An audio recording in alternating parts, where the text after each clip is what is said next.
Just a quick video to test my setup and give you a bit of a sneak peek at what I'm working on. I'm working on the Trump assassination attempt. I've collected so much footage and done heaps of research already. Basically, I've been working at it since the shooting happened. I put out the first documentary within 4 days. Then this follow-up is going to be like a lot more detailed, a lot more information has come out since then. So all of this footage, I've worked out the time and I've synced everything up down to the second. And you can learn some pretty interesting things. But anyway, as I said, I'm just sort of testing things out at the moment. So this is from 2 minutes before. You've probably seen at least the video on the left, where these people can see on top of the roof. Look. The shooter on the roof. There he is, right there. Right there. See and in the 2 minutes ahead, Trump isn't pulled off the stage or anything, and he's allowed to shoot 8 shots before he's taken out. What's happening? And to make sure we take back the White House, because if we do, we're going to make America better than ever before. We're going to make it back on the roof. It's not easy, because we have So he's on the far side. millions of people in our Basically over country here somewhere. that shouldn't be here. Dangerous people, criminals. And there's supposed to be counter snipers in this building here. I think in particular this window. And you can see the view. In recorded history, we're the best border. In fact, if they could ever put up a chart, So I don't know if they can do. the Do view you from guys this have window. access to that chart?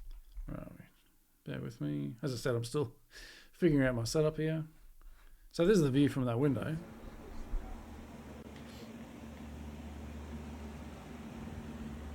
Yeah, so they can see the shooter just down the end there. Should be able to hear the people calling out, right?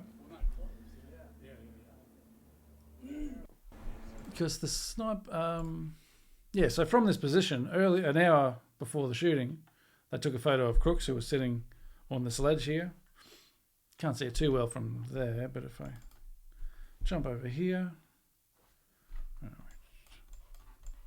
yeah, so there's the ledge there. And you might be asking yourself, well, if they're in that in that building, how do they not see him, and how did they not radio Trump to get off the stage, or just shoot him before he got off any shots? Well, the story goes, and this is from Ron Johnson, the senator. He made some calls to police and various things, and sort of put out this timeline.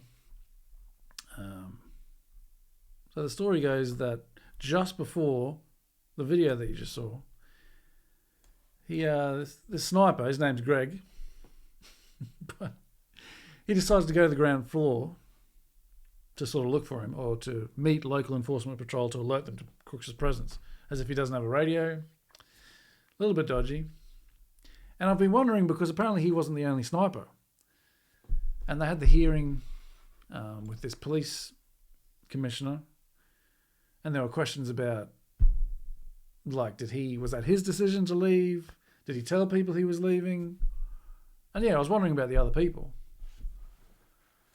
And then just as I'm doing this little test video, I just came across this post by Penny Johnson, because he went to the ground and he's talking to, the guy, Eli Crane, who did this video. He's talking to that other, his name's escaping me now. A couple other politicians there. And he says that there are actually 3 snipers in that room, and one of them went home early. As he says, not sure how this was allowed, but it happened. I can't confirm this. I've just read this like a minute ago.